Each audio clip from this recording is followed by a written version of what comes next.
Covid आजारात दोन्ही पालक गमावलेल्या बालकांचा शोध घेण्यासाठी ग्रामीण पोलीस दलाकडून ऑपरेशन आश्रय राबविले जात आहे। यासाठी पोलीस ठाणे स्तरावर एक पोलीस अधिकारी, एक महिला अंमलदार व संबंधित पोलीस पाटील यांचा समावेश असलेल्या संयुक्त कृती दलाची स्थापना करण्यात आली असून आजपर्यंत या कृती दलाने जिल्ह्यातील 5 अनाथ बालकांचा शोध घेऊन जिल्हा बाल संरक्षण कक्षाला माहिती दिली आहे। कोविड-19 या आजाराने राज्यभरात हजारो बालकांचे आई-वडील हिरावले आहे। अशा बालकांसाठी राज्य शासनाकडून योजना सुरू करण्यात आली आहे। या अनाथ मुलांच्या भविष्यातील संगोपनाकरिता 5 लाख रुपयांची रक्कम जाहीर करण्यात आली आहे। दरम्यान अनाथ व निराश्रित बालकांचा शोध घेऊन त्यांचे संगोपन व त्यांना आधार देण्यासाठी त्यांचा शोध घेणे महत्त्वाचे आहे। म्हणून अमरावती जिल्हा ग्रामीण पोलीस आता ऑपरेशन आश्रयद्वारे अशा बालकांचा शोध घेत आहे। पोलीस अधीक्षक डॉक्टर हरिबालाजी यांच्या मार्गदर्शनात हे ऑपरेशन राबविण्यात येत आहे।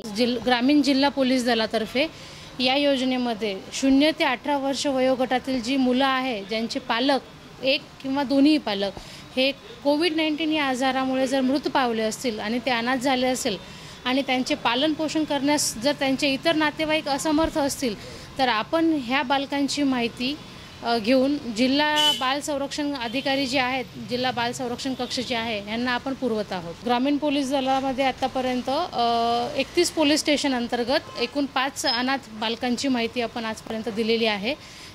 या माहिती मिळवण्यामध्ये आम्ही प्रत्येक पोलीस स्टेशन पातळीवर एक महिला अधिकारी, त्यांच्यासोबत 2 कर्मचारी अशी एक टीम कृती दल माननीय SP सरांनी नेमणूक केलेली आहे आणि ही टीम काय करते, प्रत्येक गावामध्ये पोलीस पाटील, सरपंच यांच्या मदतीने अशा अनाथ झालेल्या बालकांची माहिती गोळा करून ती आम्हाला पुरवते। भरोसा सेल अमरावती येथे आणि आपण ही पुढे माहिती बाल संरक्षण कक्षाला देत असतो। अनाथ बालकांसाठी राबविण्यात येत असलेल्या योजनेबाबत जनजागृती करण्यासाठी माहितीपट बनविण्यात आला आहे। अधिकाधिक नागरिकांपर्यंत या योजनेची माहिती पोहोचविली जात आहे। आपल्या परिसरात कोविड-19 या आजारामुळे अनाथ झालेले बालक आढळल्यास ती माहिती अमरावती ग्रामीण पोलीस दलाच्या हेल्पलाईन क्रमांक 100 व दूरध्वनी क्रमांक 0721 26654041 किंवा चाइल्डलाईन हेल्पलाईन क्रमांक 1098 यावर कळवावी किंवा स्थानिक पोलिसांना माहिती द्यावी असे आवाहन करण्यात आले आहे। अनिकेत ठाकरे, विदर्भ न्यूज, अमरावती।